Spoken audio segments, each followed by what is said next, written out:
welcome to the Sharpe Show. So happy to have you with me this evening. And oh boy, are we having so many interesting things happen today. And I'm doing AMA. I was not sure exactly what I would do, how I would do my AMA, but I then decided, you know what, I'm going to go do one. And as always, I try to have at least one AMA every single week.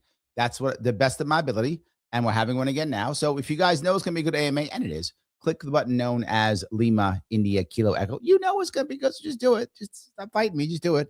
If you could also repost it someplace if you would. You'll be able to ask all kind of questions. I will do my best to handle that. And also subscribe to this channel or follow this page, whatever you're doing. Please do all the things that we ask. And since it is not a Gov Shack, it is a Sharpe way. You may super chat if you like to, or Rumble rant if you would like to. All good. If you'd like to, please feel free to do those.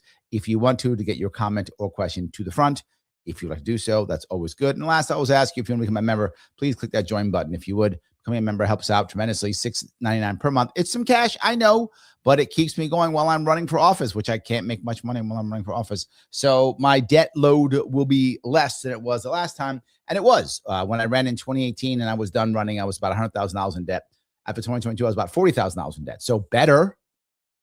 Look at that. Better. Let's hope I'll be even less in debt this time. So yes, if you can help out, please do so. I would appreciate it. Lots of comments and such I want to talk about, but I want to bring up the idea of Trump having his lighter touch, right? And what that means by a lighter touch. Now, Larry, are you going to give us some I told you so? Of course. Don't I always? Yes, of course. It had to become that. I told you all it had become that. There was no way around it. I told you it was going to happen. And what I said literally happened. He did an interview recently and he talked about it, but I'm going to cover a different piece. And this is a piece, this is from The Hills Rising, and they are talking about it. And luckily, the two people who are on this one, I actually don't mind listening to. Some of them, I really do. This one, these guys are okay. This is probably my favorite of all the hookups they have together. This is probably my favorite one.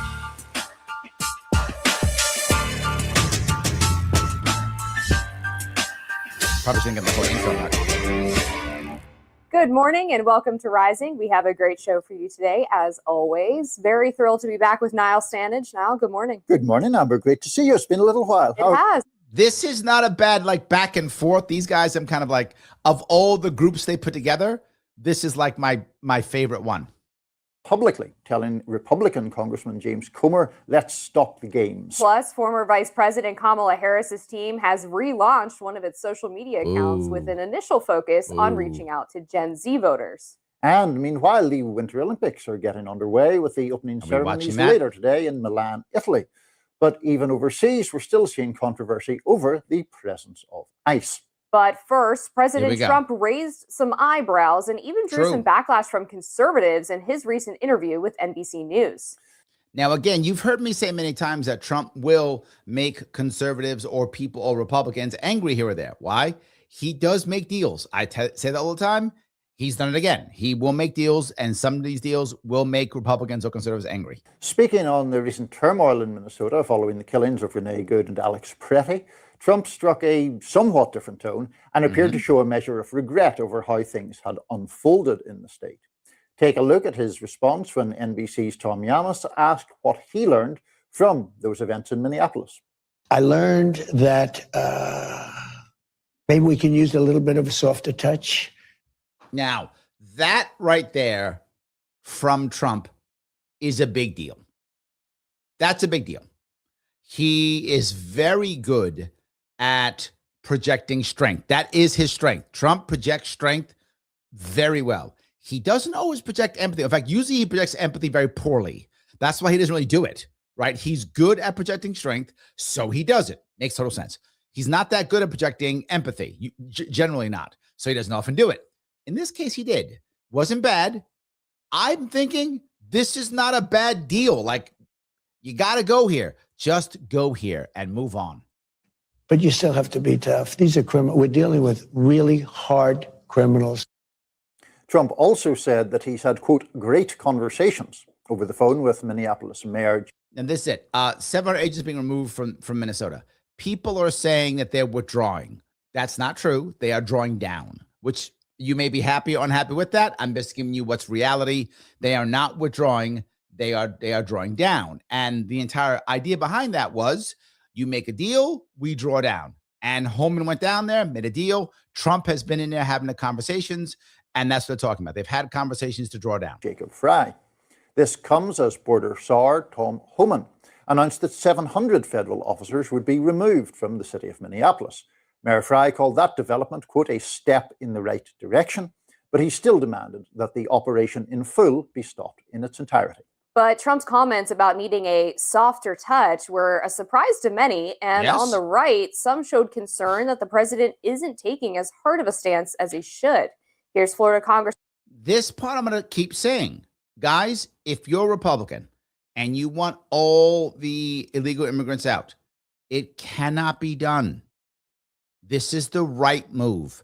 Take what you can get, focus on the bad guys, and move along. This is not a hill to die on. You cannot win this battle. This is fine. This is, if you ask my opinion, and I hope most of you are, right? This is a good outcome for the Trump administration. You take what you can get, you go in and you make a deal, you get the guys you want to get. Didn't Holman say it? You can grab the guys out of the jails, you can grab the guys out of the prisons, right? And for those who don't know, prisons and jails are two separate things. For those who don't know, a prison is for someone who is convicted of a felony. They then go to prison. A jail is where you can just, anyone who's been arrested or someone has been convicted of a felony yet, they go to jail.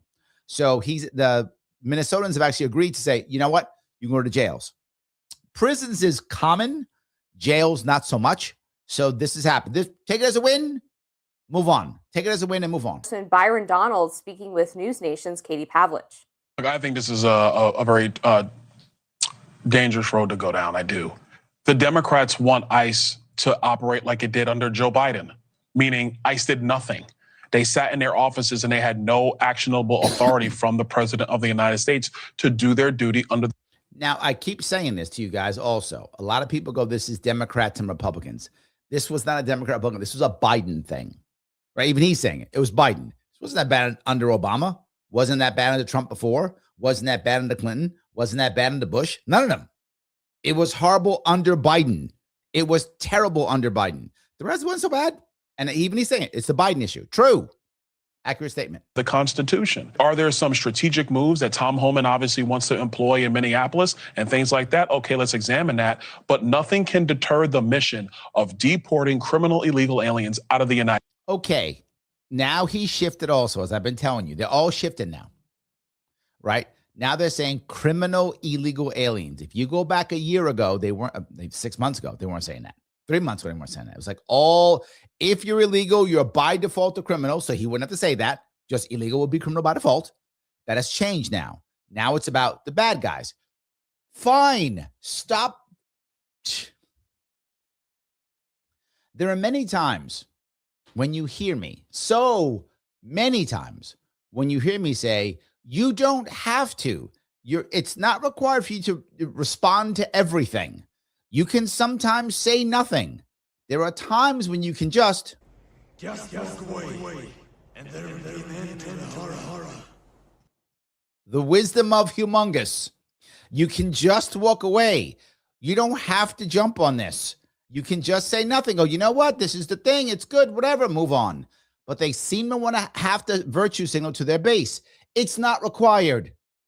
The base isn't all of a sudden going to vote for Democrats all of a sudden because you don't get every single, illegal immigrant out. It's fine. This is not required. United States.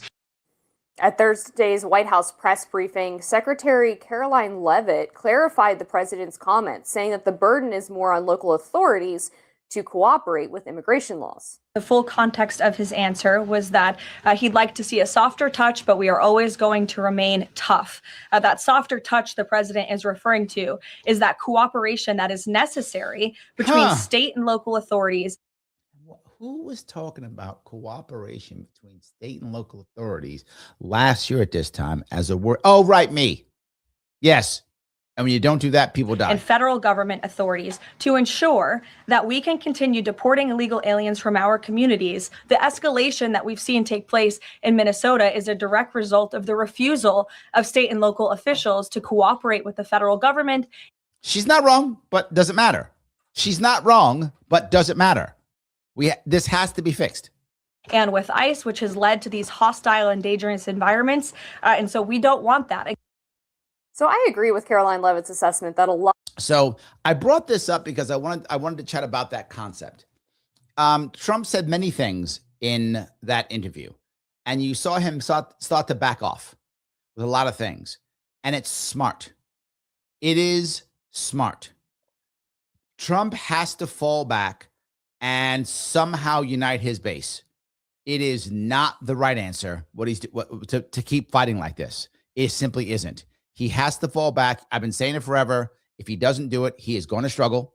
And he can stop being so petty and angry all the damn time. Stop talking about 2020. He can stop talking about it. Let other people do that if you want to. He has to walk away. He has to. The petty stuff he does is not helpful. It doesn't help unite the base.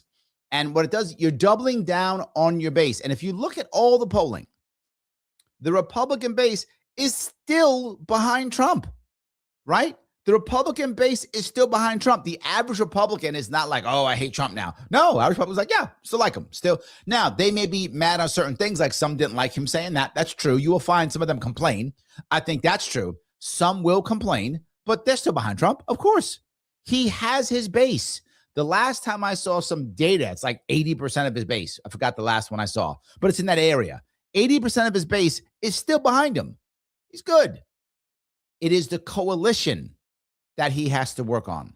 The base is solid. He's fine with his base. The base is solid. There's no need for him to deal with that at all. All right, let me grab a couple of comments on this and grab a couple if I can. Bicote says, none of our rulers do anything about the causes of immigration, predatory trade policy, or attacks, destabilization on foreign governments. Of course.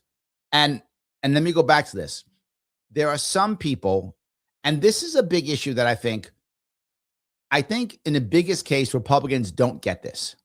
And that is big business wants them here. I know individual people don't. You're right. A lot of people in poor communities, Democrats, don't, because they're the ones who get affected by it, right?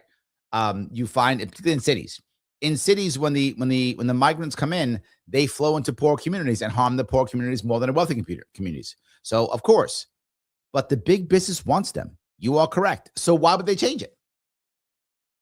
The incentive is to not change the causes. There's no incentive to change the causes. The trade policies allow the big business to make money. The outright attacks for build jobs for a military industrial complex. And when the migrants come, as long as they're the right amount that they want, big business gets a bunch of cheap labor. The elites want them. You're right. The elites want. The average American does not. Elites want them. Yes, absolutely. And that's why they're not going away magically. We have to find an answer because they're not. And I know, again, people get upset.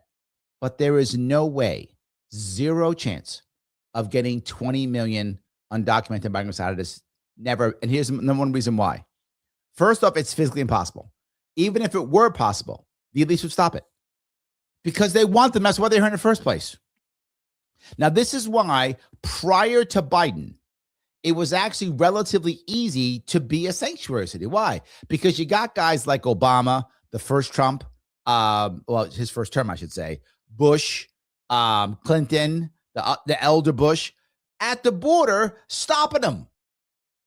The biggest reason why Obama was able to deport more people is he was stopping them early. He was catching them at the border. He was catching them right after the border. He was catching them, boom, boom, got, boom, gone, got, gone, got, gone. That's why he was so good at it. Well, if you're that good at it, very few relatively get through. So you can afford to be a border city. I'm not border. You can afford to be a sanctuary city or a sanctuary state, and the president's doing a job. Biden was like, Biden either fell asleep at the wheel or didn't care or got bribed or whatever happened to Biden. He's like, no, they can all come in. That was the end.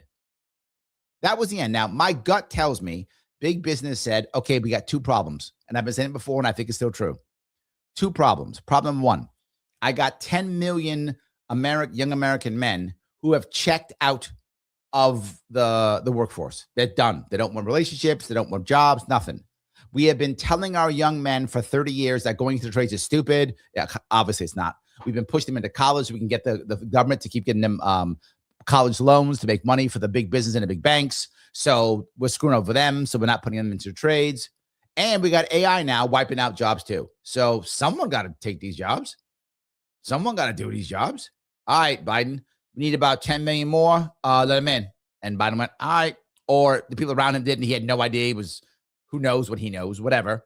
And either he did or his people let him in. Again, no matter what, he's responsible. But somebody did. That's what I think happened. So yes. And why would they stop bombing? Bombing is making more. Over half of all the new jobs in my state, New York, come out of the military industrial complex. Why would you want to stop that if you're a government leader? That's how you get in jobs. Of course you would. Not just that. If I'm bombing other people, well, you know what? I can't be bad. Don't look at what I'm doing. It's cause security. It's cause security. Oh, I'm wrecking things? Cause security. Cause they hate us. Cause we're free. It's that garbage. So you're right, and why would they? You're right, and why would they? So yes. Rick Boss says soft touch and Trump exist in different universes. In fact, I'm sure Trump has signed a pledge against not initiating force to achieve social and political goals or using no force. No, look, I'll say it again. There is no doubt that Trump is a deal maker. Would he stop using force? Yes. Would he use force? Yes. Can he get the deal that he wants? That's what he wants. So yes. Phil says, $2 bucks. What about the Trump Obama video? Oh, that one. Yeah, I didn't want to talk about it, but obviously I'm going to have to because, of course. But no, there are so many pieces about this. I could spend a whole show just on this. So let me touch many pieces. For those of you who don't know, if you are not paying attention, Trump did his True Social, and he put out a video that shows the Obamas as monkeys in a video, and clearly a racist trope. Clearly. Now you might say, "Well, Larry, I mean, maybe he wasn't being racist. Maybe he just thought it was funny. Perhaps. But you should know better that it's a racist trope. Imagine if you'd done that with any other racial group. Imagine if you'd done it with any other racial group. Put out a racial trope on your social media and not immediately taking it down. Now, could it be a mistake? Look, my team makes mistakes. I make mistakes. Mistakes get made. I'm not mad at him for having a mistake. It does happen. I'm guilty too. Happens. But as soon as you see it, you should go, oh my God, this is a terrible racist trope. I should pull it down. Not because freedom of speech, whatever, which is a stupid excuse, because you're a politician. Because you're president of the United States. You should pull it down right away. So if anybody saw it and went, oh, that's fine, that's terrible. It's a racist trope. You should pull it down. Again, imagine if it was something else, right? Imagine if it was people. I don't want to get in trouble in YouTube. But what if it was a trope about people with the tiny hats? What if it was that? Maybe they were, I don't know. What's the trope? Counting money or something? Imagine if that was there. Right? You got to pull that down. And maybe it might have been in theory. What if there was some joke where people were just counting money, and it was a bunch of people counting money, and it was Mexicans counting money, and it was black people counting money, and then these people counting money, but they only showed that piece, which is what happened. It was a larger video, and he showed a specific chunk of it, but you only showed that chunk of the video. What would have happened? Again, could be a mistake. You pull it down. He didn't pull it down for like 12 hours. And then his communications chief jumped directly on, oh, it's fake outrage. It wasn't fake outrage when your own people are telling you it's wrong. When your own people are telling you it's wrong, it's not fake outrage. There are a ton of Republicans going, what were you thinking? That was a terrible thing. Why would you do that? It is stupid. And now what do you got? Now you got to have Republicans who are sitting here going, oh, I have to defend that. Okay, I just brought up something, and I bring it up again. If you were a Republican, you could have done what I was trying to do until Phil brought it up. What I was trying to do, which is just walk away, and there will be an end to the horror. Yes, which is what people should have been doing. If you're supporting him, just walk away. The people who jumped and defended him, you did not look good for that one. Levitt did not look good for that one. That was not, there are some hills you don't need to die on every freaking hill. You just don't need to. I know people want you to, but you don't need to die on every freaking hill. It's not required. So people should have just walked away, and they didn't. And they're like, we're going to defend Trump for this. This is not defensible. It's not. Now what you just did is they've been calling Trump a bigot for how long? How many years? You've reinforced it.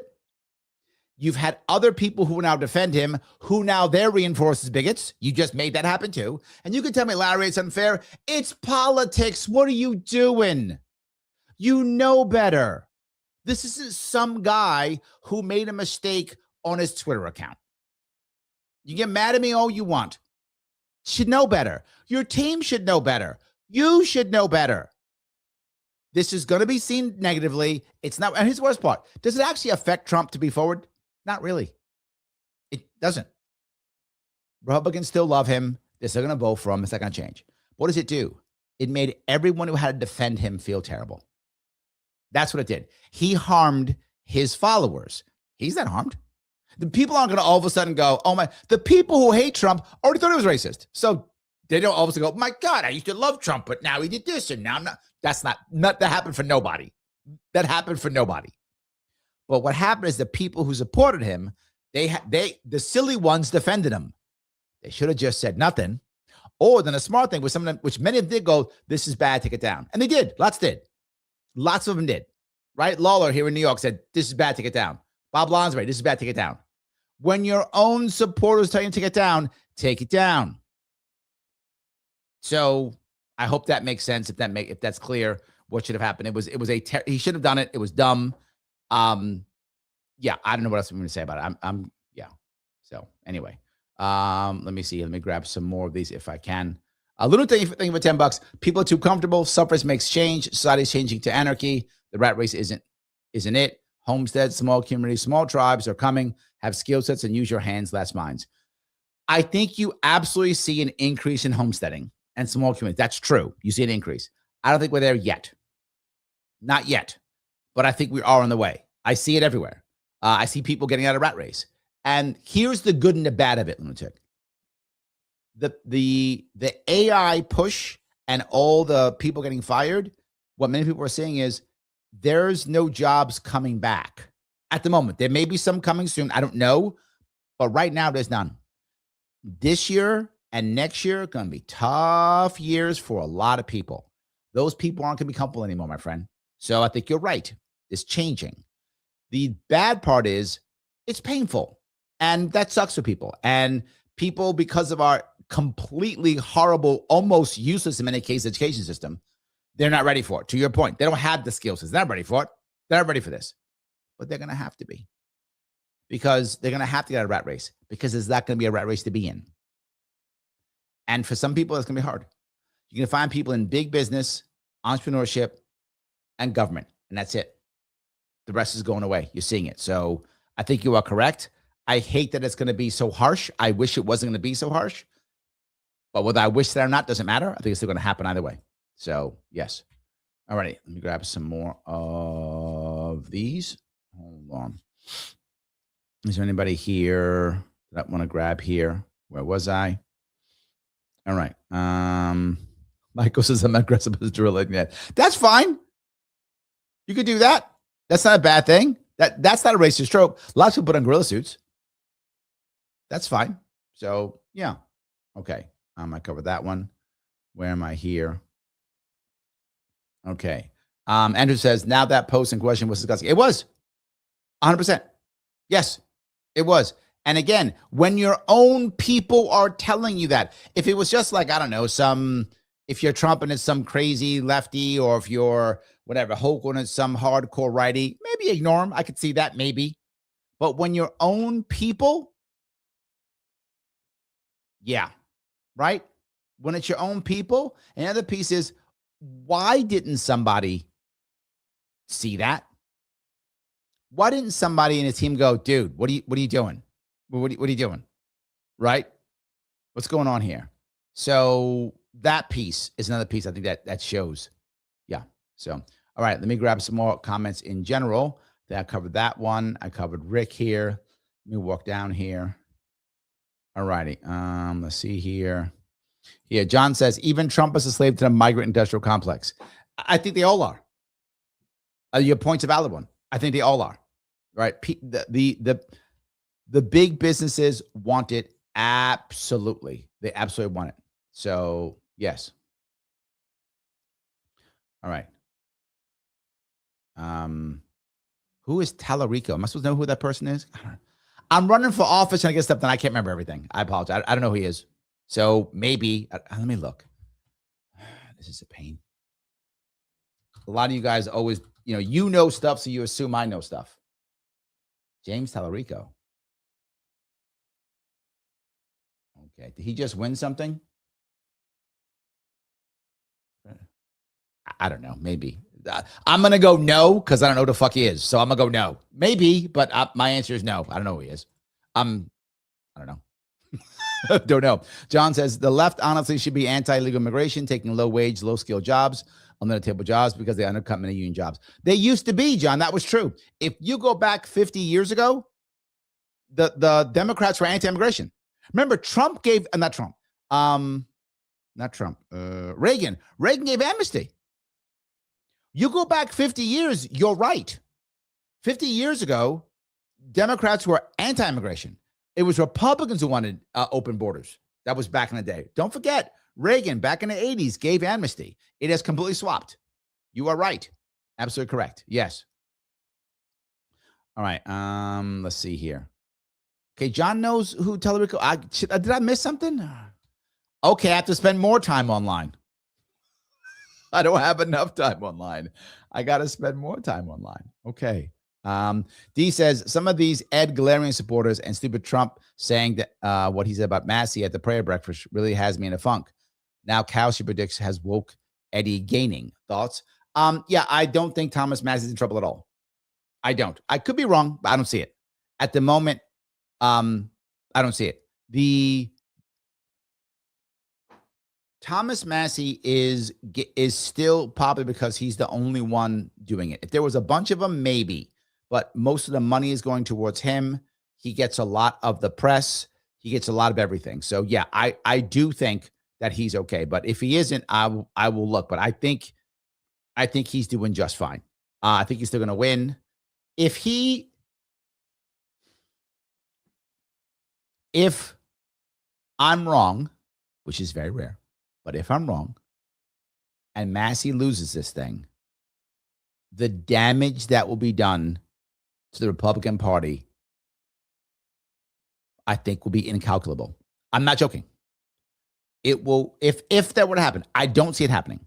If it were to happen, it would mean that one person, meaning Trump, could just dictate every single thing about the party forever, in perpetuity. That will be the end. And once he goes away, the party will collapse, utterly collapse. I hope it doesn't happen. But not just that. If Trump is able to get all the things done that he wants to get done, he has to stop focusing on petty shit. And you know what? I'm going to bring this back up to the other thing.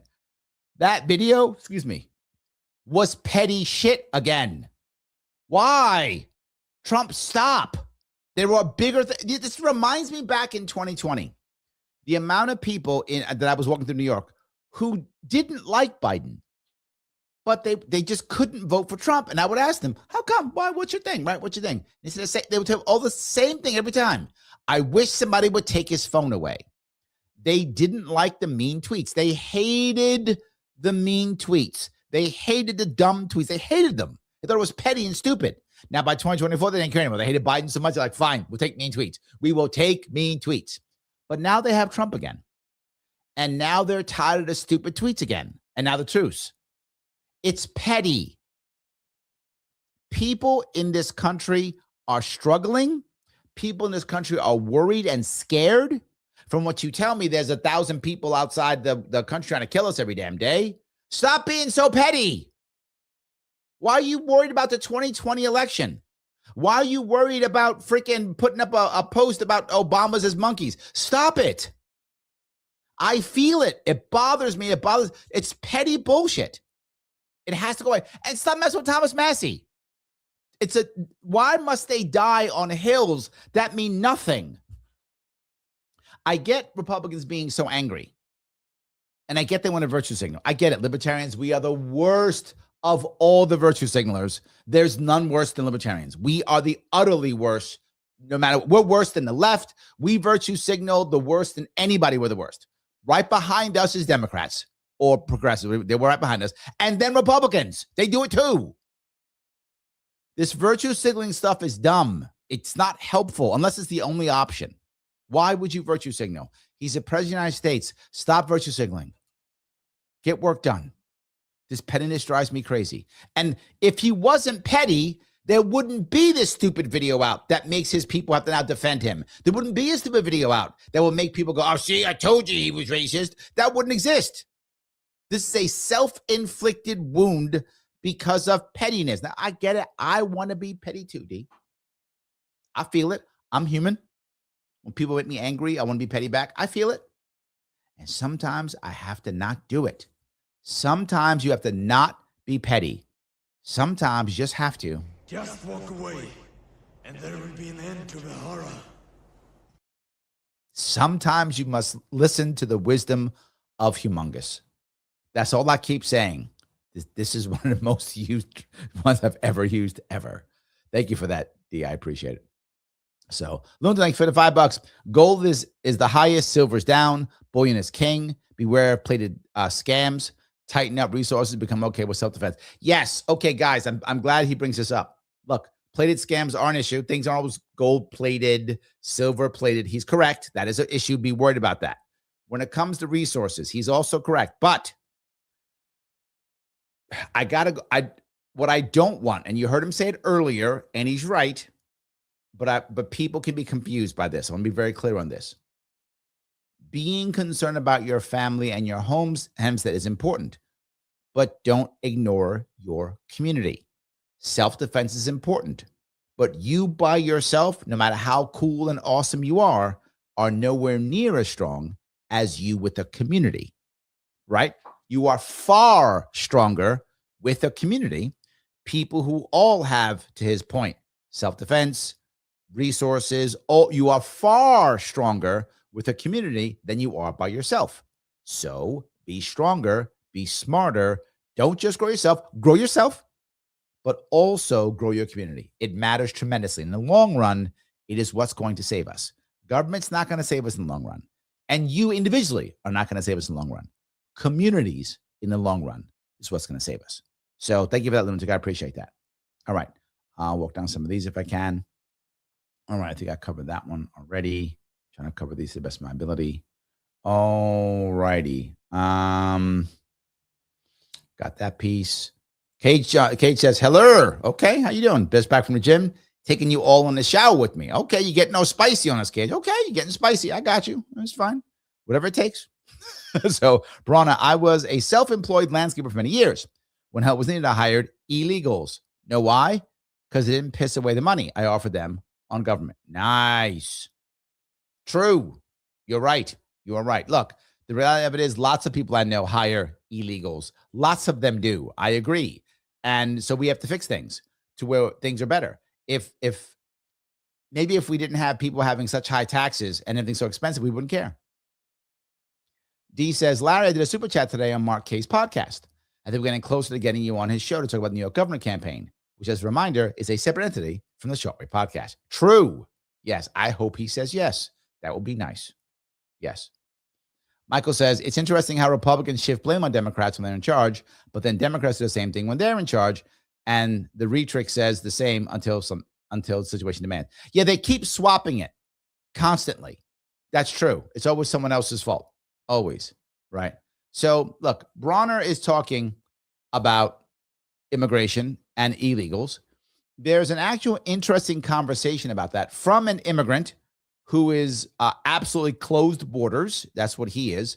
And also, by the way, he is also he's from a country where we've helped to make things not so good, Venezuela. So yes, where do you think that is?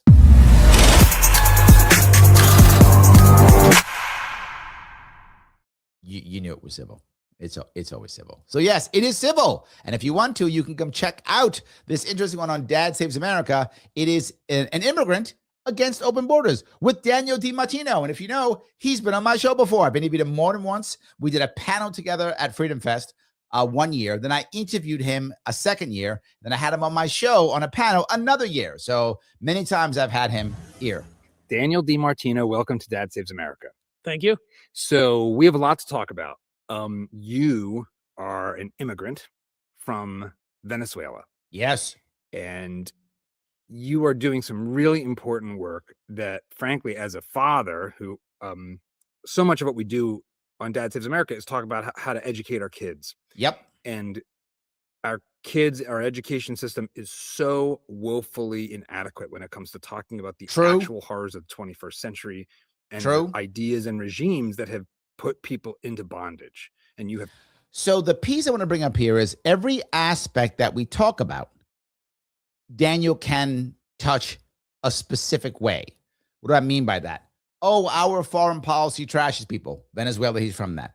Oh, our immigration hurts. There it is. Socialism is bad. There it is. Capitalism is the answer. There it is. He's been through all of this.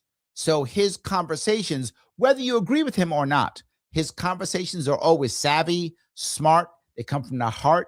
They both have information and also anecdotal evidence from his own life. And he has both of them, which makes it very interesting to talk to and gives you a very good way of thinking about it. You want to watch it? You can. Join Civil, CIVL.com. That is what Civil is. And when you join for 10% off with Larry 10. Larry, the coolest name on the internet, plus 10% off. You click Larry 10 at civil.com, CIVL.com, 10% off. Watch this is something else. You can watch 6 episodes that I'm on. We Fix It Wednesdays, 6 of them only on Civil. But Larry, I want to watch them someplace else. Too bad. Only Civil. That's it. Or you miss them. Your fault, not mine. Well, kind of my fault because I did it. So our fault. There we go. Our fault. But we can fix it. Civil.com. We are trying our best to upgrade civilization, having real conversations without the conflict machine. They are a sponsor of the show. Support them if you can. Thank you. So there we go. I love that. We are rocking and or rolling. I'm going to go with rocking. How about that? There we go. All righty. I'm grabbing some more of this if I can. All righty here. Okay. Phil says, hey, everyone, I'm sorry I'm late and I'm going to duck out early, but I'm glad I spent a little bit of time with you here. Oh, thank you for coming by. I appreciate it. There we go. I like that. All right. We're all liking each other. All righty. Let's see if I can. There we go. I covered that one. I'm trying to grab all these questions if I can. Okay. We have these. We're walking. Wow. You guys going back and forth. Okay. Adirondack says, George W. got portrayed as a chimp quite often. Chimps were quite angry over it. That's actually pretty funny. You're right. He did. But again, it's not a trope, right? I'll go back to my counting money thing as I brought up, right? If you showed a bunch of, I don't know, Asian people counting money, that wouldn't be a trope, right? Can Asian people be the way that they say? They can be anyway, right? They're Asians. There's billions of Asians. I'm sure there's many of them who have both good and bad traits, but doesn't matter. It's not a trope. There is a trope that matters. And when you know that, particularly when you're a politician in this world, you have to act accordingly. Like you have to be able to say, wait a minute, this is a trope. This is going to go over poorly. I got to pull that off. I can't do that. So yes, chimps were probably pissed off about that. But again, not a trope, and you can do so. That's the issue. So, all righty, we covered that piece. He's there. I'll cover that one. Andrew says, Trump posting a bunch of crap on Truth Social. That's all that is. It's just crap. Doesn't help with actual people going through actual issues. Again, exactly right. It is petty, unnecessary, self-inflicted, and you should know better. Again, let's say Trump didn't get it, and he supposedly it's within a piece of the video, whatever. Say Trump didn't watch it. All right. Why didn't you watch it? You're president, you put it up. Why didn't you? And let's say you didn't watch, you put it up, got it. Isn't someone else watching your stuff going, you Mr. President, you sure you want this up? Right? Isn't someone doing it? Now, obviously someone did. Why? Well, because someone went to him and said, hey, this is not good. And his communication chief said, it's fake outrage. Okay. It's not fake outrage. So this was a mistake. Any way you look at it, it was a mistake. So Rona says voting is violence. Lysander Spooner, probably. Look, the reality of it is there are people who believe that voting is violence, and I understand the idea behind it. The concept behind it is if I vote, I am now saying that the state may do something to other people. Now, the violence isn't me directly doing it. I'm not directly doing it, but I'm allowing police officials or police agents or government to do so. Right? I get the logic completely. Right? It's the old joke where the mob boss is sitting there and the good guy goes up to him and goes to the mob boss, you're a murderer. And he goes, I'm not a murderer. That's why I have these men. Right? So that same concept. So why I am not directly voting for violence, true, but through my authority, I am authorizing agents of the state to commit violence. I get that logic completely. I do. I understand the logic. Sadly, we all do it. It is a way of the world. And in some way, shape, or form, when we do it, there will be some type of mob boss, whatever that is. So when it comes to having a vote, I think is better than not having a vote. But not just that. You can see it the opposite way. If I don't vote, Romer, if I don't, or Lysander, whoever's saying this, if I don't vote, someone else is gonna. In fact, they're gonna right now. So they are voting for their agents to commit violence that I don't agree with. So in self-defense, I must vote. Right? So it's violence, but in this theory, my counter theory is it's self-defense and therefore not a violation of the NAP because it's self-defense. Because if I don't vote, then someone else will vote and they'll vote to impose it on me. So I've got to vote to impose my will on them. Now, don't get me wrong. This is lose-lose. I'm just talking theory. So, yes. All righty. Let me keep going down here. All righty. Ironic says, I thought they were planning on giving Trump a fake phone that didn't actually make posts. What a brilliant idea. What a brilliant idea. God, I wish that were true. Right? You give him a fake phone. He can post his stuff, and then only he sees it on his phone. No one else sees it. Great idea. They didn't just go try to fix stuff. That'd be amazing. Do that. Adirondack is brilliant. I agree 100%. Yes. All righty. Phil says, if you say anarchy 3 times, Bronner quotes Spooner. Is that right? Anarchy, anarchy, anarchy. See if it works. So there we go. I've said it. Thank you for $2, my friend. Let's see if it works. Maybe. Or maybe not. So Lunatic says gold is almost 5,000. You know, there's a theory that I think makes a lot of sense, right? Gold actually doesn't lose or gain value. Gold actually is the center. Everything else gains or loses value compared to gold. And so that actually, as the dollar value of the gold goes up, it's actually the dollar just getting weaker. But the gold is the thing that's the same. So I think that sounds good. I like that one.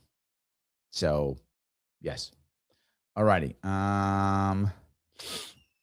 Trump was always a hotel guy. True.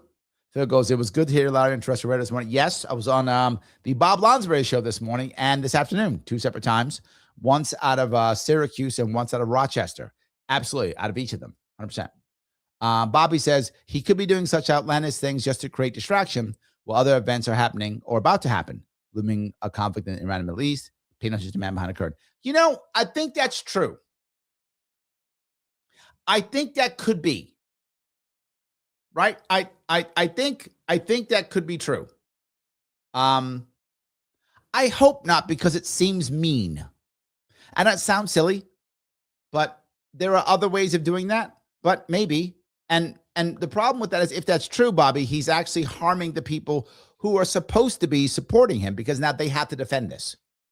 Right? I mean, they shouldn't just shut up and say nothing because it's terrible. Don't fight this. Just walk away. Or say, take it down. Either one But stuff like this, though, Bobby, I think goes away too fast, right? If anything, I think he'd rather do the ICE stuff, right? The ICE stuff is going to last for a while. If you're going to do distraction, that to me seems like a better one. But maybe. So, all right. Bronna, like my spice, yes. I don't know, but like everyone's supposed to be this. I don't know. When I'm not running for office, guys, and I don't mean to be a nudge. I don't. I'm doing this. This is my fault. And I do AMAs. It's my fault. When I'm not running for office, I'm able to spend more time online looking at things. But when I'm running for office, I just don't have the time. And people constantly do things like, the worst thing I get all the time is, well, Larry, what do you think about Bill 772? How the fuck am I supposed to know what Bill 772 is? That's something you know in your world that you watched 5 minutes ago on some video. Am I sitting around watching videos every day, every 5 minutes? Now, when I'm not running, I spend more time doing it, but I'm running for office. I just don't have the time. I can't do it. And unless people let me know what's happening, which what I would like, if you guys care, is to send me something, maybe post someplace, hey, Larry, I'm going to ask about this later on today or something. Then maybe I can figure out who this person is and maybe no one have an opinion. But when I go, how about this? I'm like, I don't know who these people are. I can't remember every guy. He's some guy in Texas. I don't know. Anyway, so yeah, I do sometimes get spicy because it can become stressful. If that makes any sense. When I'm constantly expected to know every damn thing, and I am pretty smart, but I can't know everything that just happens. Like this thing happens to yesterday. I'm like, I couldn't watch everything. I already have to spend hours every single day researching things. Hours every single day. 2, 3, 4 hours every day. And then running for office, calling for money, doing these shows, traveling. It's just, and I'm also family. It's a pain. So yes.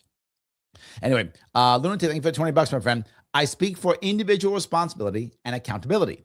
Train yourself, your children, every skill set possible. Information is plentiful. That's true. But time is finite. Also true. Stoic mind, a functional fit body, nutrition from nature, unity. Now, the unity piece is the part that I keep talking about, which I like when you say, I wish you'd focus more on that. Everything is that I agree. Individual responsibility and accountability, yes. Train yourself, yes. Absolutely. More skill sets, yes. Information is plentiful. Also true. If you want to know something and you don't, Lunatic is correct. That's on you. You with AI and the internet, you can train yourself on anything you want. Whatever the thing is you want to know, train yourself. Now, there is a hard part to Lunatic. It isn't as easy as one might think. The information is plentiful, and in some cases, actually too plentiful. What do I mean by that? While there's great information out there, there's also a bunch of garbage information too.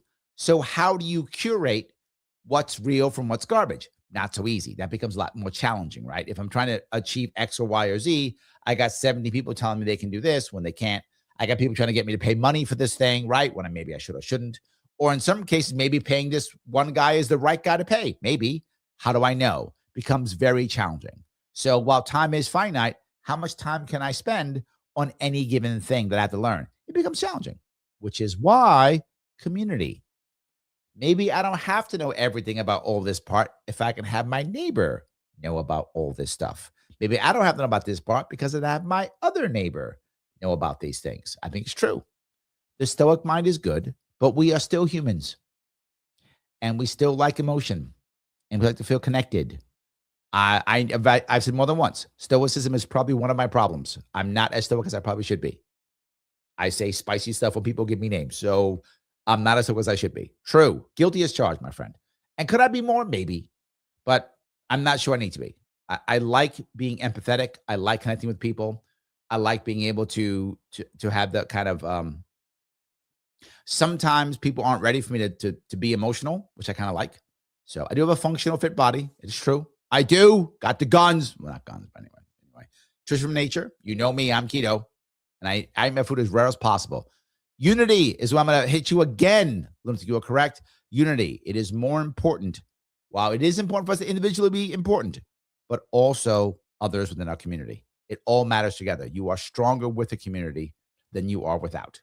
So, yes. All righty. I went through there. Okay.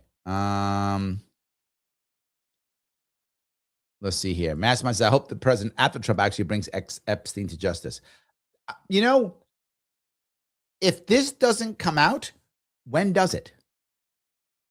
If whomever or whatever or whichever is controlling this,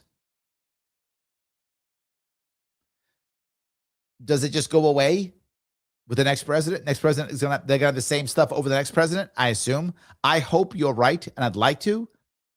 I'm not sure.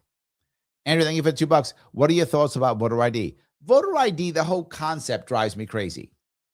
And because this is the issue that no one seems to get. It's going to, some of you are going to think I'm crazy by saying it.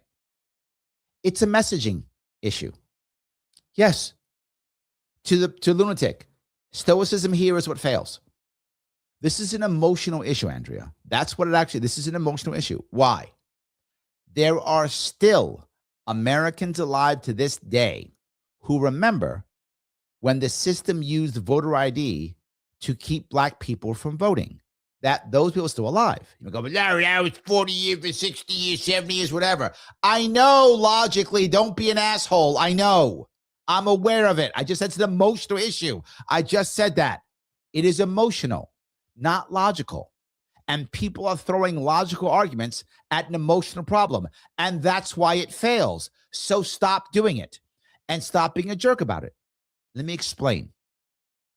When you want to talk about voter ID, there are two ways of talking about it. The way they always do. The illegals and the migrants and they're stealing the elections and blah, blah, blah, blah, blah, all that. Or instead, pitch it this way, particularly to black and brown communities, particularly. You have fought long and hard to make sure your vote counts. I want to make sure it is your vote and that it counts and that nobody else is taking away anything from your vote, not diluting it, not making it unworthy. You fought for it. Some of you died in the streets for it. Let's make sure you get the right vote and it counts. That's why we want voter ID. That is an emotional pitch. It's true, but it's emotional. It shows that there are a group of people who still feel bad about it because it feels like shit. That's the truth. So say it in a way that matters, that people can feel, and they go, oh, that makes total sense. Yeah, I like that because now you've shown me, you've made me feel like it's not meant to get rid of me because in the past it was. And you go, well, that's past. That doesn't take it away. Lots of shit happened in the past. The Holocaust happened in the past. Have Jews forgotten about that? No. So how about understanding there are cultural issues that make people feel a certain way, accept that as true, communicate effectively, and all of a sudden you'll see people change. But they don't do that because it's so busy about being right and being righteous and screaming and yelling that people fight back. Why? Because it sounds like you're trying to stop people from voting. Why? Because you're saying it. I don't want the illegals voting. Well, I see myself, if I'm a black person, particularly who's been in certain parts of this country, as you didn't think I was legal. That's how it feels. So of course I'm against it. Well, I'm not, but of course people are against it. Of course. This should be a non-starter. If we had just communicated this effectively 15 years ago, it'd already be passed. It'd be done. It'd be finished. It'd be finished. They use this as a way to wedge an issue and make it a left-right paradigm issue, and it worked perfectly when it shouldn't be an issue.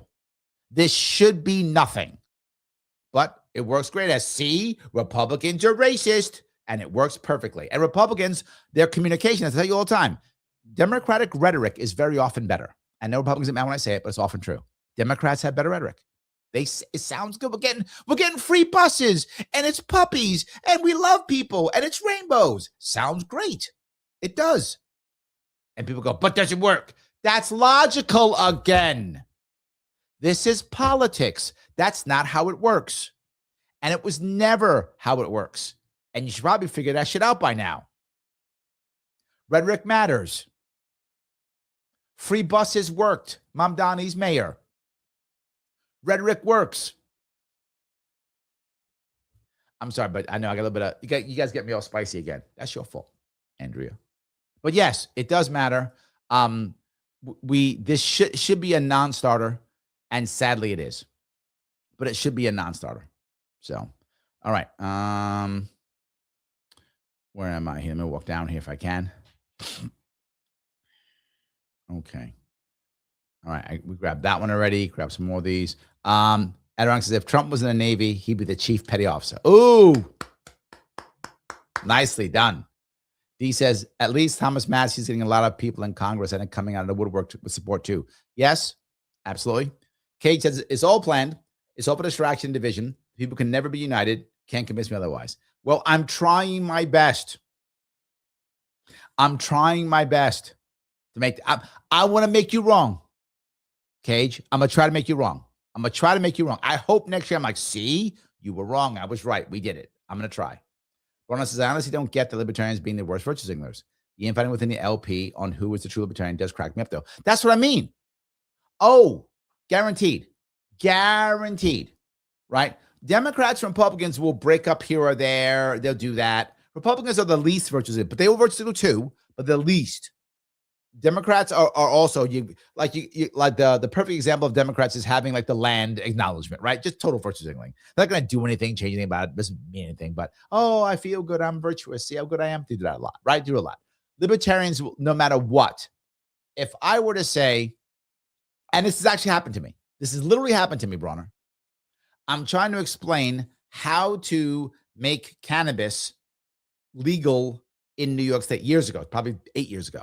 I'm explaining it to a group of libertarians at a convention. Here's how we could walk down the law, make it better, help the farmers out. And then I joke and go, we could regulate it like onions, or I'm joking, right? Whatever. I got attacked by, why should the government regulate anything? Blah, blah, blah. Just utter virtue signalers from people who would never do anything and make anything happen at all. Utter virtue signaling. And many, not just one, many. Why anything? There should be nothing. There should be nothing. There should be nothing. I'm running for office.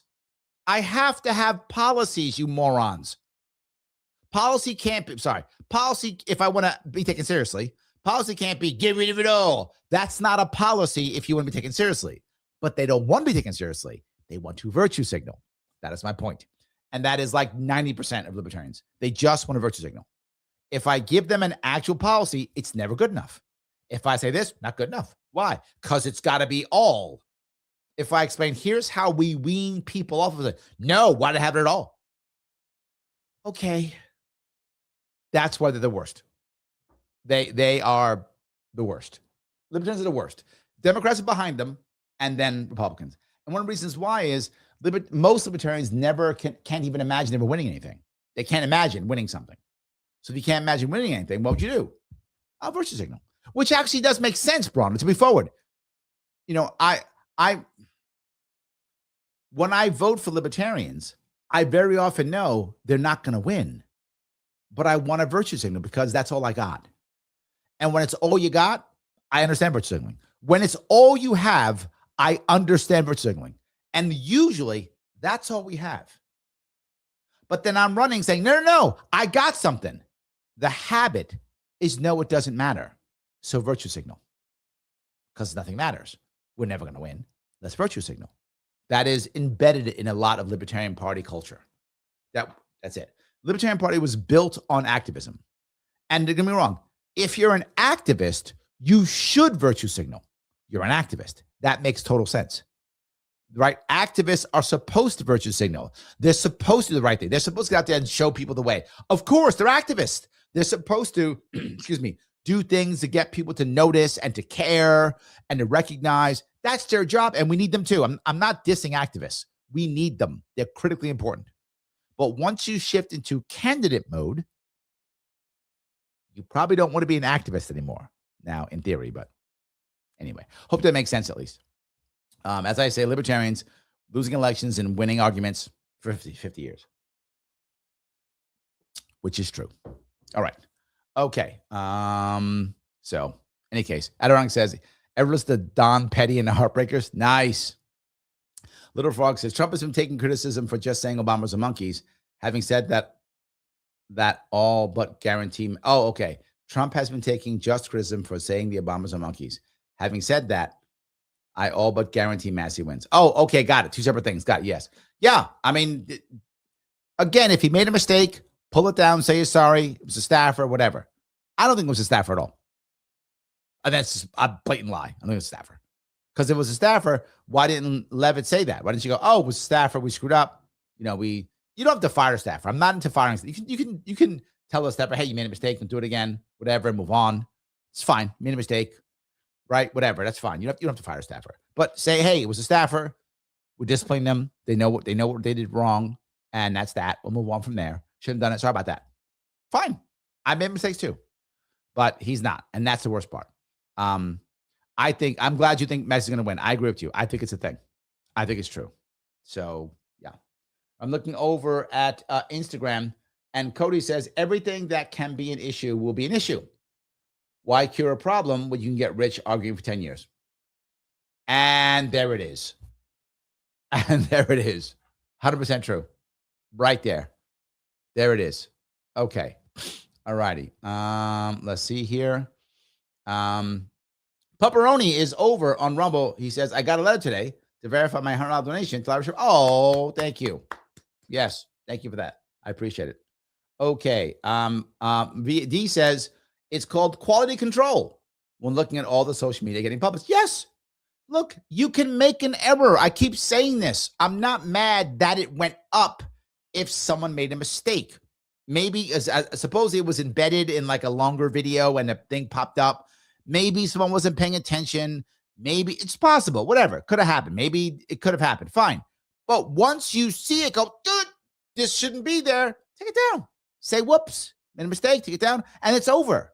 It is the doubling and tripling down. The cover-up is always worse than the crime. Always worse in these cases. Politics, the cover-up's always worse than the crime. They had to lie about it. And then all the stands that show up and say, oh, no, it's not this. It's fake this. It's blah, blah, blah. Don't. Just be quiet. Let them take it down. Move on. It's like they learn nothing. Space Jason says, the establishment left has been disparaging people like me for decades that deserve every bit of ridicule and mockery Trump gives them. He should have kept it to me.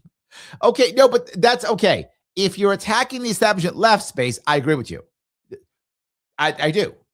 But in that case, that specific, the actual entire little song that was made, the video was like a bunch of Democrats and bowing down to Trump at the end, blah, blah, blah. That video's fine. I'm with you on that one, right? You're teasing, you're insulting your Democrats who've been insulting you all day. I get it. Nothing wrong with that. The problem isn't that. The problem is the piece that came out was just the clip of the Obamas being monkeys. That's the problem.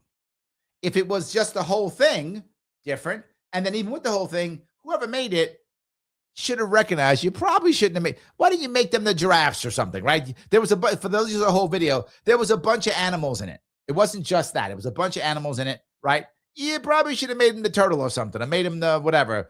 Made him the giraffe or the zebra, whatever. You should have made him something else, is all I'm saying. You probably should have made him something else. And then maybe even why even put Michelle Obama in it? Right? She was the first lady. You could have just put Obama in it. No one else's husband or wife was in it. Only the Obamas was in it, right? No one else's husband or wife was in it. And I don't think Bill Clinton was even. I think it was just Hillary Clinton, if I remember.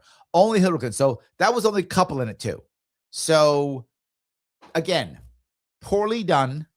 Should not have been done. And you should know the damage is being done. And again, if all that does, Space, is it makes your base happy, which is good, but he already has his base. He's not losing his base. Trump's base is not walking away. That's, or at least now. I mean, maybe they will one by, who knows? But now they're not. His base is not walking away. It's the others. It's his coalition that is failing. Well, this doesn't help the coalition. So it's a bad choice either way. So yes. All righty. Where am I here? And Pepperoni goes on to say, I got my Magna car stickers. Thank you. Thank you. I appreciate that. So we need $500,000 total to get matching funds. So, and more importantly, we need 5,000 donors. We're still about 3,000 donors short when it comes to number of donors. So we're short on number of donors for sure. So thank you for that. I appreciate that. So, all right, there we go. I covered that. I covered that piece and we cover that. Good. All righty. We walk down a couple more of these if I can. All righty. Lunatic, thank you for the $10. There are doers and talkers. Argue philosophy or get stuff done. He didn't use stuff, but yes. Training is key. Find purpose. No slaves to systems. Create your own systems. Wisdom to experience. Be the example. Reality/fantasy. Let me grab some of these. I think you do also have to have talkers. The idea of everyone being a doer, you do need to have some talkers too. So, but it definitely shouldn't be a one-to-one, if that makes any sense. But we do want some talkers. And philosophy matters also. I'm not against arguing philosophy. I think you should also. The question is, what are your goals and are you moving towards getting them done? I think you still have to get stuff done. I feel like what you're telling me, maybe I'm reading it wrong. It feels like you're doing there's only a left and a right and only a one way that's right and wrong. I don't think so. We have a problem though, which is we got a whole lot of philosophers and not people getting stuff done. That's true. But philosophy motivates people. Talking motivates people, right? There are a lot of people who you say find a purpose. Sometimes people need a little bit of guidance to find that purpose. Training is key. Some people need help, in their heads to keep training. Sometimes they require that. Talking has value too. Clearly, I'm biased. I do a lot of talking. So I'm biased, but I think it matters also. And I'm a trainer, so I train also. So I think it is important also. So yeah, no slave to systems. I agree. You want to be a slave to results, right? And you shift your system around to make sure the right results. But you don't have to create your own systems. In certain cases, systems work. Why would you copy? In certain cases, it depends on the system, obviously, right? Like I said, I don't want to be so against the system if there's one that actually works, we just copy, right? So yes, wisdom only comes through experience. I agree, but there's a saying, it's wise to learn from your mistakes. It's wiser to learn from other people's mistakes. So that experience can also be learning. That also. Be the example is so important. I cannot stress that enough. Yes, triple yes, be the example. That is the key. Be the example is everything. So yes, thank you for that. All right, let me walk down this road. If I can't have so many of these, I appreciate that. So, all right, we got that piece. Okay, talking about the issue of the show. Sorry, of the video.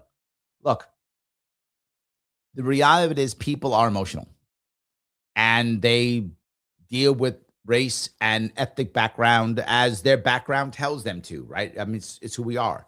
I think we have that often, and it helps to divide us. It helps to fight for us to fight each other. So if you're thinking about that, I have the perfect thing for you. It is a single issue survey. Yes, it is from the Advocates for Self-Government. Of course, you knew I was going to say that because they are a sponsor. I would like you to use the link that is in the description in Facebook, LinkedIn, and also YouTube. Click that specific link, says link to the Advocates. Go there and take the specific identity, politics, and political correctness quiz. Take that survey if you would. Right? Take that survey. Question like this. Claims about systemic racism. Right? Perfect one, right? Pick one of them, whichever one you want. Next question. When someone says power with reference to society, which of the following is close to your conception? How do you see power? How do you see it? Right? And which of the following most closely aligns to your beliefs about gender identity? Common facilities, restrooms, locker rooms. Here we go. Hit that one. Next, what is your opinion about transgender women and girls playing sports? Now we're getting someone. Let's go. We keep going. Right? Which of the following, from your point of view, is the most appropriate way to judge people? These are interesting questions you can put together. Answer the questions. When you're done, share it. When you're done, share it. Have other people ask these questions too. Answer these questions. You'll find people having real conversation, which matters tremendously. Real conversations. What should happen next? Start thinking about exactly what Lunatic is talking about. Individual responsibility and accountability. The more of that we get, the more people realize that we can have a self-government. We can have local communities. What Lunatic's talking about, this is going to help. See, usually I talk about Bronham. I'm talking about Lunatic this time. Say, look, Bronham, not always you. See, Lunatic, what are you talking about? You want Lunatic to be right? I do too. Have more people take these tests. More people take these tests and share them around. The Advocates for Self-Government, theadvocates.org, they're a sponsor of the show. It's free. Take it. and then please share it so others can using the link in the description. Thank you for your support, guys. I appreciate it. All righty. So I think I covered all of those. All righty here. And as I keep moving through, Rick Paw says, so long as they can avoid solving issues, Republicans and Dems are playing ping pong on us. I wish that wasn't true, but it's true. Yes. Phil says, my dad had an uncle who lived in Venezuela in the 1950s. There's a possibility that my family could have ended up in Venezuela, not the U.S. Fortunately, even that uncle was in the U.S. Well, there we go. I like that. He came over. There we go. He came over. All righty. Andrew says, I'm not for military/CIA intervention. You could tell, though, the operation they carried out on Maduro, nor the president could have ever done. And without no casualties, that's a first. Yeah, I'll be very clear. There's no doubt, whether you agree with it or not, it was a very impressive operation. That's true. There's no doubt. What America does very well is operations like that. High tech, special forces. We are very good at that. What we're not good at is long-term wars against people who don't want to surrender. We're not good at that.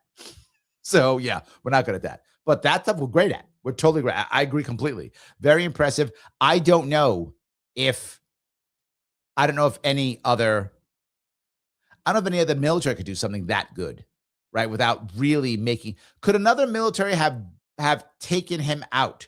Yes. Could have done it with minimal casualties the way that was done? I don't think so. And I will give Trump credit. Trump does pull the trigger on these things. Biden doesn't. Or didn't. But Trump does. He pulls the trigger. He pulled the trigger on that Soleimani dude. He pulls the trigger. He does. No doubt. So yes, 100%. So, all righty. All righty. Larry, can you explain Ellis Island immigration? And is that not what you believe in your personal life? I'm talking about immigration in New York. Yes. The idea of Ellis Island immigration, it is a concept. I say it because it sounds good, right? But do I actually mean a physical like Ellis Island? I actually mean something bigger, something stronger. But Ellis Island, most people understand, which is there is a place you go if you want to be in America, right? You go to a place. And the Ellis Island concept, for me, is actually a massive hotel concept. What does that mean? In my perfect world, we create lots of these at the state level. And now Republicans are talking about this, right? Governor Stitt is talking about this, right? He's already talking about it already. The idea is already coming up because I've been talking about it for 8 years, more than that, since 2016. So now 10 years, now I'm talking about this. The issue, what you want to have is you want to have a place where, as an example, say 2 places on, say, the Texas border and the California border or whatever. If in New York State, I'd put one in the Bronx and maybe one in Brooklyn. I'm making that up. Maybe one in Rochester, right? Whatever. But you put them someplace. And the state just leases out the land. That's all. It's a rent. And the people who build it are literally recruiting companies. I'm not joking. Large recruiting companies build a facility, and it's a massive facility. And I mean like a huge building that could hold thousands of people. You want to hold them there. Why? It's a holding facility for at least a week or two, or whatever's required. Medical checkups, background checks, all those things. You want to be here in America legally? Awesome. Go to one of these places. You'll sit there with your family or whatever. You'll be in a spot, whatever that place will be, and we'll do a full check on you. Well, Larry, that could be expensive. Yeah, but we're not paying for it. Taxpayers aren't paying for it. They're not. So there are 2 ways of recruiting company paying for it, as the model they have now. When you place these people into workplaces, they get a cut. That's how current recruiting now. Businesses right now, recruiting businesses make tons of money, billions of dollars right now, placing people. So place people. Right now in New York State, there are farmers who spend money to get workers. They go to a guy, his name's probably like a Pedro or whatever. Go, hey, Pedro, I need 5 guys by next Monday. One's got to speak English. The other 4, I don't care. Okay. You give him about the money, a bunch of cash. He comes back with these guys next week. Done. That's how it works now. Well, don't give the money to Pedro. Give the money to the recruiting company. Do that instead. Easy, right? Don't pay the coyote to get you across. Just walk across, and the money you want to give to the coyote, give to them. It's fine. So either they get paid by the company, or they get paid by the individuals. Now, a lot of people are already here already, and they're making money. which means they already have money. They're making money. Take that money that they already made and then go get legal. You got money already. Pay for it. Totally fine. Taxpayers don't pay for this. Taxpayers make money because they lease out the land. So they just make their money. And what do? They follow federal guidelines in how to give them a working permit. That's all. Working permit. They check in every 2 years to make sure they can take no public assistance. If they take public assistance, they're gone. They lose their orange card. Otherwise, they can go. And states want to opt out, opt out. I think it's dumb to opt out, but states do what they want. Hey, we have enough immigrants. We're going to opt out. Opt out. Great. New York farmers will happily take them. Now they're legal. They're paying taxes. They're paying so-and-so, whatever the case may be. But Larry, why would we do this? Okay. Because the bad guys won't go there. Why? Because they'll get caught. They'll go to jail and they'll get deported or go to jail because we're doing full background checks on them. We're doing full checks on them. Yes. So bad guys won't go there. Only the people who actually want to work will go there. So as more of them go there and become legal and pay taxes, what will happen? Well, the bad guys will be stuck. Then we can go get the bad guys. You want to get bad guys fast? Use this piece. But Larry, it's not fair. They're moving to the front of the line. Okay, first up, no, they're not, because they're not cutting anybody off. The federal system is still being used. So whoever's in the federal system gets the federal system. But guess what? The federal system is garbage. It works worse. So the federal system could then be supplemented. If I'm sitting in the federal system and I can't get my stuff done, I can just go to Ellis Island instead and get the same stuff done. I go there. Privatized system, not being paid for by taxpayers, and there'll be less people in the federal system. So eventually, maybe they won't need a federal system. Yeah, that's how it works. It's a smart move. It can be done. We have an example being done already, right? And now governors want it because there's no other option. And if that happens, ICE's job is way easy. Way easy. Why? Because right now, most of the people who are bad guys, who hang out with the people who aren't bad guys, all live in the same enclave. Well, the good guys don't want the bad guys there, but they can't say anything because they get taken out away by ICE. But now those people go get legal and come back and go, oh, you can't mess with me anymore. Why? I'll just call the cops. They don't arrest me because I'm legal. Oh, damn. Yeah. Then they call the cops and go, oh, I'm good, Carlos. There's bad Carlos. Go get him. Boom. You get bad Carlos. So that's the way it should work. There's no other way of making it happen right now. Right? We are too far in to make anything else happen. We're just simply too far gone. So that makes sense. Minor Threat says pennies and I'm not saying it. Correct. Another trope. Yes. Another trope. That's correct. All right. Let's see here. Andrew says, my dad worked at a refinery in the South for one of the companies the Venezuelans acquired. They forced him out, essentially. Wasn't happy about it. A lot of people were forced out by the Venezuelans. It's the oil. Oh, okay. I'm sorry to see that. So, all right. Walk down here. Okay. That. Okay. Mass Manal says, Brawner, at least it didn't say Candyman. True. Anarchy in Minecraft. The issue with anarchy, you rarely hear me use that phrase. Why? Because people usually confuse anarchy with chaos. They're not the same, obviously, but people feel it. I would say this: there's denotative definitions and connotative definitions. Connotative definitions are all that really matter, unless you're in law, right? In a courtroom, denotation matters. Outside a courtroom, I'm sorry, not even a courtroom. If there's a jury, connotation matters. Between lawyers, denotation matters. Lawyers and judges, denotation matters. Everyone else, connotation matters, right? So how does it feel? What do we think? So when you say anarchy, people feel chaos. And that's why I rarely say it. So I rarely say it. I usually use the phrase voluntary society, which is a much nicer way of saying the same thing. So, yes. Bronna says, I've always understood the argument of defensive voting. I disagree with that position. Yeah, I think we understand that. Yeah. So, all righty. Go down here again. Where am I? Nosy says, turn on the printer to make the gold value go up. Works every time. It does. That you're not wrong. That's true. If you want to make gold go up, turn the printer on. True. That works every time. Yes. D says, I'm pretty sure Ron Paul just said Trump is just straight up being mean. And he said that in a disappointing dad voice. Yeah. I agree. I agree. Yes. I agree completely. Yes. So, all right. Patty says the Don doesn't understand self-censorship. Neither did Roseanne Barr, who posted something similar in Lost Career. Yes. When you are popular, things you have to know. It's true. Whether fair or unfair, it's still true. Yes. You're totally right. Yep. All right. Nosy says, if you could watch TV as fast as you talk. I'm trying. Yes. I am trying there. Yes. Masterman Hour. Knock, knock. Who's there? EpiPen. EpiPen who? Ice Public. Oh, my God. Yes. Absolutely. Yeah. All right. That's terrible. Okay. All righty. Grab some of these if I can. You guys give me a bunch. Are there any more here? Okay.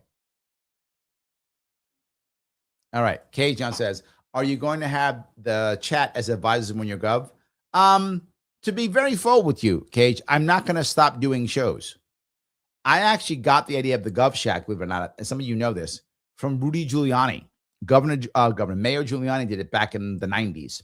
He used to do a show, I think it was every Thursday, if I'm not mistaken, 10 a.m. on WOR radio. And he'd do it once a week. And he would come in, do it live in the studio, and people would just call in and ask questions and say things. And people talk to him. And it really gave him a real feel for what was happening in the city. People just say things like, hey, Mr. Mayor, the stop sign on 4th Avenue is down or something like that. Like, oh, okay. And he sent his guys to fix it. Hey, there's a terrible pothole, so-and-so. And he sent his guys to fix it. So it was very effective in him understanding the people. So it was very good. I took that idea from him. I say it publicly. That's where I got the Gov Shack concept from. So I said, I'll do it once a week the same way. So I would still do this show, the Gov Shack. I wouldn't do Sharpe Way, obviously. But I would still do the show even if I was elected. So, yes, you guys would still be part of my chat either way. So, yes. All right. Adronic said, Schumer backed off from the Jim Crow comments with the SAVE Act. I'm afraid it's because too many people did not know what Jim Crow refers to. Yes, but that's my point. There are still people alive who lived through Jim Crow, right? It is a piece. Rhetoric, yes, Eric does. Rhetoric matters. Yes, it does matter. Correct. So, all right. Patty says, if people can't unite over children being abused and what will we unite over? Nothing. It's a valid point.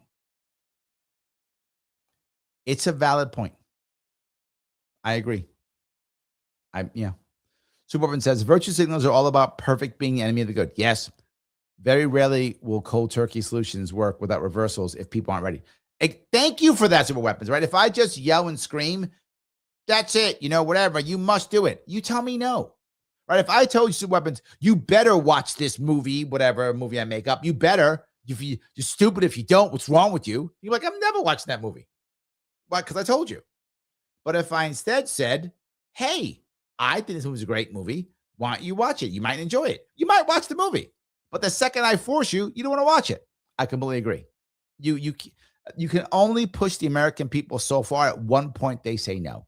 At one point. I don't know when that point is, but at one point, they say no. So, yeah. All right.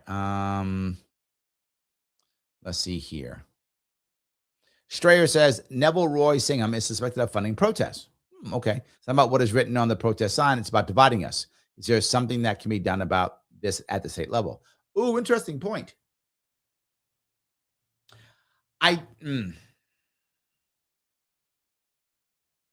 In theory, yes. In practice, it's hard. You would have to have a way of saying, because you can't stifle free speech, and the Supreme Court's already said that dollars are free speech. So that means it's not illegal in theory to have someone protest for you. The issue would be transparency. That's how you have to do it. You'd have to make it to where, yes, I can fund a protester, but if I'm being funded, it has to somehow be obvious or transparent. How do you do that in practice? It's a challenging piece, but it could be done, right? I'd have to put like political signs. If I have a sign up, whatever, I've got to put paid for by Larry Sharpe, right? So maybe my sign's got to say paid for by Mr. Singham, right? Maybe it has to be that. Maybe that's the way you do it. So he's able to pay people to push his agenda, fine, but we know that he's doing it. That would stop a lot of it. And if it even wouldn't stop it, it would change. Transparency changes how people feel, right? If you know it's astroturfed, it changes in you not being sure if it's astroturfed, right? So I think that will be the way you get around it, is by forcing transparency in some way. Yeah, you can go there and protest. Yeah, you can go there and show the sign, but you got to tell people in some way, obviously, yeah, I'm being paid to do this. I'm being paid to do the thing. And people have to know that. I think if that happened, that will be the way of handling it and getting around First Amendment and then dollars is forcing transparency. The Supreme Court didn't say you don't have to be transparent. So I think that would be the answer. D. Nicer says, do you think a unity ticket of Massey and Ro Khanna can work? No, I don't. There are certain things that deal breakers for them. Can they do a lot of single issue coalitions? Yes, they can. But Ro Khanna is far too left. Ro Khanna is a guy who, like, he wants Medicare for all. Massey would never go for Medicare for all. And I think they're at a point to where they could easily do single issue coalitions, but work together in everything. Tough. Fran says accountability doesn't exist anymore, and it's something we desperately need. True. Yes, absolutely true. So, all righty. We walk down some of those. I appreciate that also. Okay. Where are we here? Our ads popping up badly. I turn the ads down like every 20 minutes or something. So you shouldn't get an ad except every 20 minutes. So if you've been watching this for the full time, you shouldn't have had more than 4 ads. That should be the absolute max you've had. No more than that if you're watching the full time. So there should be no more than 3 in any given hour. No more than that. That's what I'm trying to do. I mean, I guess if I demonetize, I'm getting slaughtered. So I'm trying to do something. So yes. NEK. So yes. All righty. Dina says Liberty. I just saw 2 back to back. Damn. Okay. The sad part is YouTube just does what it wants. I try to make it right. It doesn't always do it. So yeah, it's a pain. I apologize, guys. I would like it to be better. It's challenging. So, all righty. Bobby says the gold value theory is correct. 1 ounce, $20 gold piece can still purchase the same value amount. A Bulova watch 1919 costs $20. Where Bulova watch purchased in 2026, approximately $4,900. Well, there we go. Which would mean equal exchange of 1 ounce of gold. There we go. In the vault of the US dollar, that's losing value. Yes, it is. The question is, what steps can we take to get the uniparty to stop spending beyond U.S. sustainability when they don't seem to be accountable? Well, here's the issue, Bobby. And I think people have talked about this before. In 2024, both RFK Jr. and Trump were talking about this. RFK Jr. was pushing it. And it was the idea of creating some type of fund that you could tie the dollar to, that you link dollar to, some type of fund that you would begin to back the dollar with this type of fund. His concept was you can back it with precious metals. You could back it, even in theory, with some hardcore resources like oil and such. You could back it with cryptocurrencies of kind of like a bin of resources to begin to make it to where you could back it towards something. The BRICS people are trying to make that happen too. That is their goal. The BRICS people are trying to create some type of BRICS, what is the word? Reserve that they can tie their BRIC dollar or BRIC currency to. They have not done that yet. They're not there yet, but they're trying to do so. I think to me that's the best answer. Sadly, they may just create a cryptocurrency. They may create a CBDC and just announce it. That's my word. What they're gonna do. That's what I fear they're going to do. The way you can do, I think, is to create this and then begin to tie dollars to this, whatever this bin is.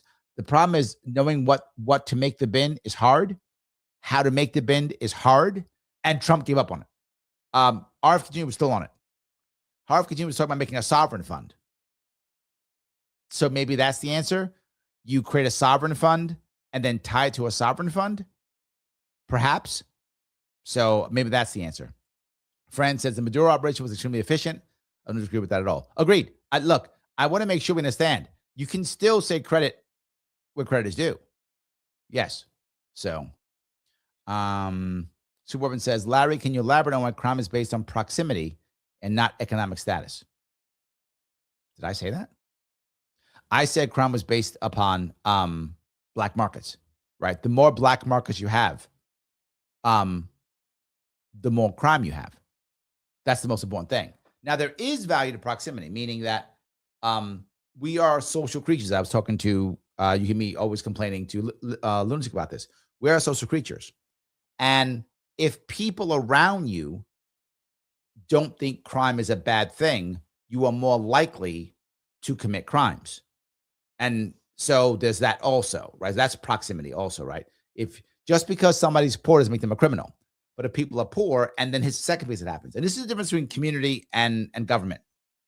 You will find it is rarer for people who begin being criminals when they start their criminal spree to rob from individuals versus bigger places. Why? The bigger place tends to be well, they're not even going to notice it. See, they don't care. They have insurance, right? That concept. They have insurance. Doesn't matter. They got tons of money. They could handle it, right? They become being more that way. That's where they begin. Often that's the start. That's why when that begins to happen, where no one owns anything in your community, it becomes easier to rob people in that community, right? Imagine if I was robbing the local store owner and the guy lived in the same apartment building as me. It's harder. Some people still do it anyway. I'm not saying nobody would do it, but it's harder, particularly for someone new coming into that idea of thinking, should I work hard or should I rob? It's harder if I know I'm affecting the person next to me. What if that's your dad? That's your mom? It's more challenging. But when no one owns anything in the community, and the store owners are either franchisees who own another state or people aren't part of my community, it's easier for me to go, well, they're the other, so it's okay if I somehow harm them or somehow rob them. It becomes easier for me to justify my bad behavior in my mind. Not just that. If I'm in the community where the community goes, don't rob, it's bad. I'm not joking. Don't rob, it's bad. Don't do that. It's terrible. Don't do that. It's harder for me to justify my bad behavior. The idea of normalizing something. But people around me are going, that guy, he don't care about us. You take his stuff. Who cares? Or when you see when it comes to government, you better get on the dole. You better get your money. What are you thinking? Why would you work? You get your money. I get my money, so does he. Oh, you also? Yeah, we all get paid. Man, I should get paid too. Yeah. It becomes easier to validate your bad behavior. Right? And that's a cultural issue. And that could be, and that's your proximity, if that makes any sense. The more people around you who are going, you're stupid to not do the bad thing. The more people around you saying that, the more you go, yeah, maybe I'm stupid. I should go do the bad thing. Now, again, there are people who are not going to do the bad thing no matter what, and people are going to do the bad thing no matter what. But there's a bunch of people in the middle that create the larger chunk of that shift going one way or the other. I hope that makes sense. So, all righty. Brian says, if we really wanted to fix the border issue, we would privatize all of our borders. Within 10 years, we'd have the largest strip mall on the planet, employing people from 3 countries. Within 3 years, we'd have the largest strip mall on the planet, employing people from 3 countries. You mean we would make a strip mall across the borders? Maybe. I'm not sure. Maybe. Gene says, Grüß Gott. Ah, good, Larry. I'm liked. I'm commenting. Next I share. Thank you. I appreciate that tremendously. Yes, thank you so much. All righty. The Renee Radar says, my mother and her parents were refugees from Eastern Poland, lost their land to the Soviets. So that sucks. Immigrated through Ellis Island, 1950. There we go. I love that. Perfect. I love that. All righty. D says, I have so much content from the Sharpe Way podcast that I keep the Sharpe media going for years. As long as missing, keep doing the memes. There we go. We're rocking and rolling. I love it. There we go. All righty. So many of these. I appreciate that.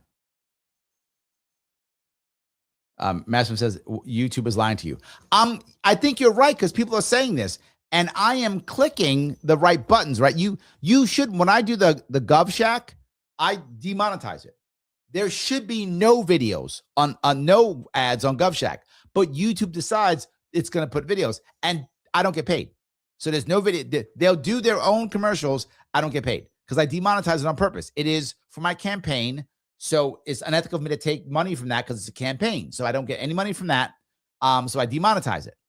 But the Sharpe Way, I don't demonetize, but I go to 20 minutes. Yeah.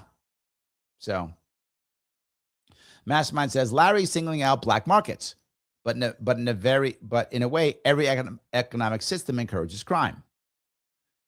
I think that's true. I think they all do. However, there's a difference, right? This goes back to Bronner's voting piece, right?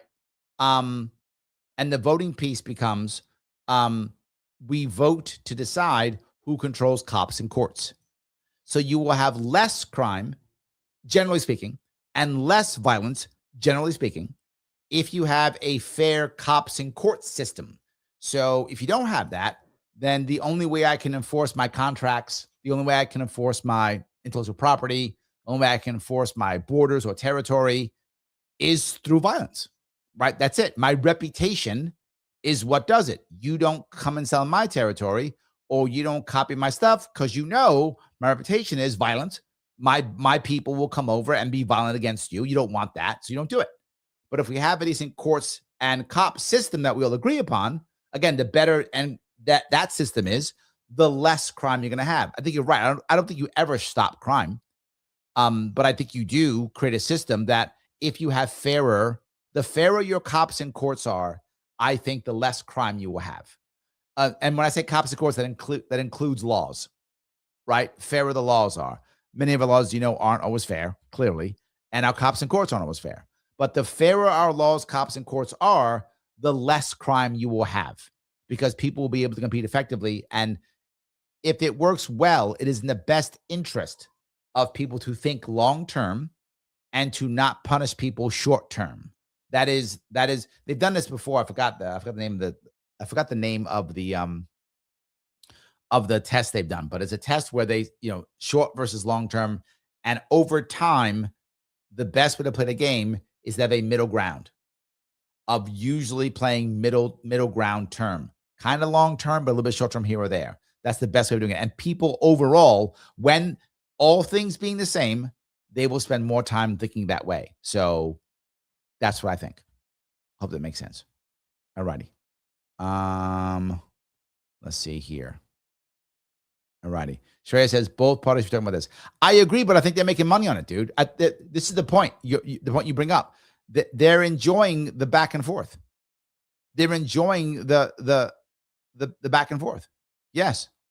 So, all right. Fran says, in my first 20 minutes, there were 2. The ratio between number 2 and the most recent was 18. There we go. I put 20 minutes. So that's good. Okay. So it's working. There we go. Yes. Masterman says you're admitting unchecked white collar crime. Again, if you have fairer cops and courts, in which case when it comes to white collar, we don't. That's a good point. We ignore most of the white collar relative. I completely agree. But you're supposed to have it to where it's fair no matter what. So, yes. All right. Jean says, I remember telling my next door neighbor about the El Salvador style of immigration. She said she likes the idea because her husband's grandparents came through El Salvador. Yes, it has a very warm, fuzzy, connotative feeling, which is why I use it. Right? I like that. Yes. So, all righty. Bronner says, I think you and I had disagreements on this before. Black market's not the crime.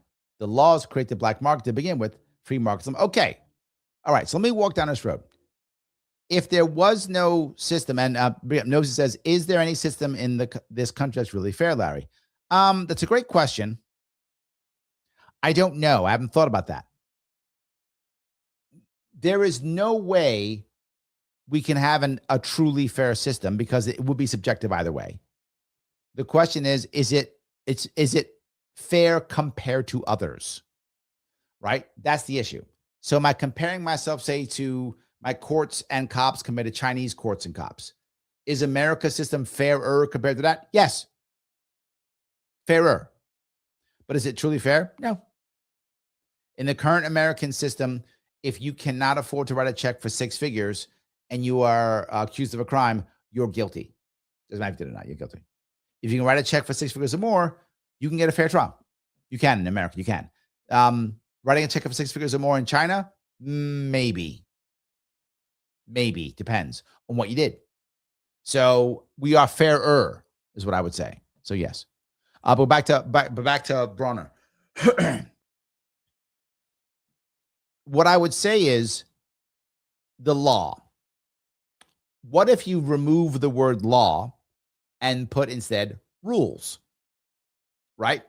The rules, we need rules. You may go, Larry, why do we need rules? We need free markets. Free markets still need rules. The original concept of regulate meant not what we have now. The original concept meant to make regular. That's what it meant. So, for example, the government, state government would say, hey, you can trade whatever you want. But if you trade, a pound equals this. We have decided the pound equals this. And a foot equals this, and an inch equals that, and a ton equals this, to make regular, right? And that was, so we now know what a pound is, or we know what an inch is, or we know what a foot is, whatever. So we know, we make it regular. Well, what if someone decides, I'm going to say the amount of rope you're buying is 6 feet long, but I'm making up what the feet is, and now it's just, whatever. It's I'm saying 6 feet, but it's really just 3 feet or whatever, but fine, whatever. And you buy it. And when you get home, it's only 3 feet. And you come back and go, no, it's supposed to be 6 feet. It is 6 feet, 6 of my feet. But no, that's not, that's no. What happens now? Well, you go, well, you got your money. And I go, no, 6 feet. What happens? Well, if there's no rules and no cops and no courts, well, somebody's going to get hurt badly. Somebody's getting hurt. We just made violence, right? Someone's getting hurt. That's an issue. Now, what if you think, well, Larry, then we would learn and not get hurt or whatever? No, because then might makes right. Just period. I have more thugs than you. You're going to take whatever I want and you're done. Period. Sorry, you don't like it? I have more thugs than you. You just got robbed. That's why we do have to have something, laws, regulations, whatever the case may be, in a market. Now, again, to the earlier point, it's not going to be fair, but it needs to be fairer. And the fairer it is, the better off it's going to be. Almost everyone who is involved in a market, almost everyone loves when there is stability, when we know what to expect, even if it's bad, but we know what to expect. Good regulation or good laws would do that. It would say, hey, this is what we say when bad things happen. This is how insurance is supposed to work. If you call your thing insurance, then it must do this thing, or you can't call it insurance. You can do whatever you want, but if you're going to call it insurance, then it needs to do these things to make regular. Well, we're not going to call insurance, call something else. Fine, call something else, and that does what? This thing. So I think you do want to have laws or rules or whatever the case may be, but it should have been to make regular, not to control. Now we use regulations to control. We should be using regulations to make regular. And then if you break those rules, that's fraud, and fraud's a crime, right? If you tell somebody you're going to send me, sell me 6 feet of rope, then I expect 6 feet of rope, not your feet, right? Whatever the case may be. So I think that's the piece, right? I think that's the piece I was bringing up. And I do think there is some value in that. So Massman Hour says, making a homicide like cannabis be Schedule 1 was a huge boom for the justice system coffers. Yes, it put in a black market where it didn't need to be. Didn't need to be. Now, again, how should you be regulating cannabis? By explaining what does THC mean and what level equals what level and percentage equals what percentage. Yes, I don't have a problem with that. That is to make regular. So when someone says it's X percent this and Y percent that, you know what that means. If that person doesn't do it, that person's lying. Here's how they check it. And then you get a list. If you check it this way, check it that way. To make regular. I don't have a problem with any of that. My issue is control. And you're right. Once you control it, people start going to jail. In a free market, in theory, right? Not true, but in theory, you should only be going to jail when you defraud people. That's it. That's the issue, when you defraud people. If that were the case, we'd have a much better way of doing it, right? You should not be defrauding people. Lying in a free market gets people die. So yes. So anyway, I think that was making sense on that one. I do appreciate that. Guys, I haven't asked you yet for a while, so I'm asking you again. Please click the button known as like if you would. If you haven't reposted this, please repost this now. Subscribe to this channel if you would. I appreciate it. It does matter every single bit. It is important. I'm glad if you can support our sponsors as always. And remember, please do me a favor after this live, please comment. And we're talking about a lot of stuff. Comment on what you think, how you think Trump's doing in immigration. It was his number one issue. He was killing it in immigration. He was doing great in immigration. He's still popular in immigration, but not what he used to be. The ICE stuff has made him less popular than it has been in the past. So do me a favor, if you would, comment after the show on what do you think about Trump and immigration. Remember, if you watch this afterwards, if it's not live, if you would, 2 videos might pop up. Please click on one of them right away and watch it. Mr. Rhythm loves that. Mr. Al Rhythm. I will see you all very soon.